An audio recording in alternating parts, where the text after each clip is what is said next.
If you're watching this video, you're most likely a content creator looking for a sub $100 USB or USB XLR combo mic for YouTube, podcasting, or streaming.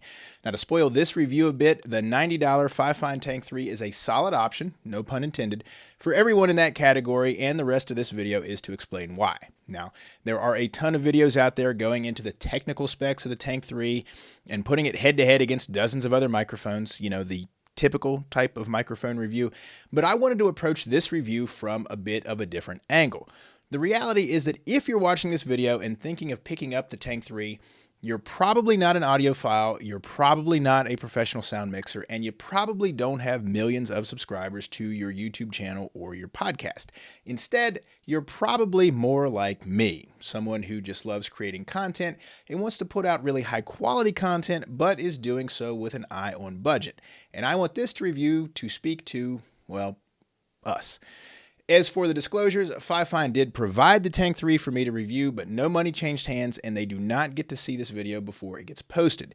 These are all of my honest opinions, and in case it's not obvious, all the audio in this video is from the Fifine Tank 3. Fifine as a company has really come out swinging in the budget market. As far as I know, the $90 Tank 3 is the most expensive product they currently sell, and they have a pretty impressive lineup of microphones and audio gear. So for $90, you get two things, the microphone and a USB-C to USB-C cable. Now, that's really all you need, but more on that later. After sound quality, which you can already hear is Fifine, there are two key factors about this microphone as to why you might want to buy it. Number one is that it's a dynamic microphone, and number two is that it's both USB and XLR. Now, you may already know there are two types of podcast microphones, and those are dynamic and condenser. Generally, condenser mics are known to have a more natural sound, but they will pick up more of the surrounding room noise, so unless you're in a sound-treated room, they might not be the best option. Dynamic mics, on the other hand, have a more broadcast sound and do a better job of picking up only what's directly in front of them and rejecting everything else. Most radio stations and podcasts use dynamic mics for that very reason. And again, the Tank 3 is a dynamic mic, so if you're a regular person using it to record a podcast or a YouTube video in your bedroom, that's a good thing. You know that the things going on in the background either won't get picked up at all or at least will be very minimized. The second big selling point of this microphone is that it's both USB and XLR. I think USB mics are absolutely awesome as a category because you can just plug and play with your computer or your phone. You don't have to download or install anything, just plug it in and it works. You can then use it with something else like a GarageBand or an Audacity, both free and easy programs, to record the audio for your content. That's a pretty low lift to getting high quality audio. And in fact, that's exactly how I've captured all the audio you've heard through this video to this point. And this is where I think this microphone shines. It's very easy to use and it sounds great. Now I'm using the Fifine Tank 3 via XLR with the Rodecaster Duo on the generic dynamic microphone preset. Now this does sound a little better, and if you know what you're doing, you can tweak the processing specific to your voice to get the most out of it. But again, I think it's relatively unlikely that the market looking at the Tank 3 is the same market that has the knowledge or ability to add all kinds of processing to it.